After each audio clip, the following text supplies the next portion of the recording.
Mana shu televizor ko'rayotganinglarda ekranning har xil burchaklarida, o'rtalarida oppoq dog' paydo bo'ladi, tugmachadek. Mana shu dog'ning paydo bo'lishi nimadan bo'lishini mana ko'rib olaylik.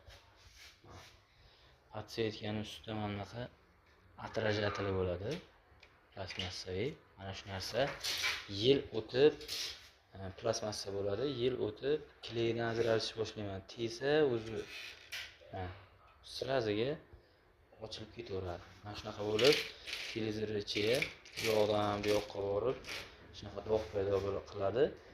Mana shu narsani ko'rsatib o'tmoqchi edim. Keyin mana yangi подсветкamiz hozir. Buni hozir qo'yamizda, o'rnatib, tayyor bo'lgan jarayonini ham ko'rsatamiz. Shu qanday dog' bo'ladi, nimaga dog' deb ko'p savol berishadi. Mana shunga javob mana shu narsa. Kimga shunaqa xizmatlar kerak bo'lsa, bemalol aloqaga chiqaverasizlar.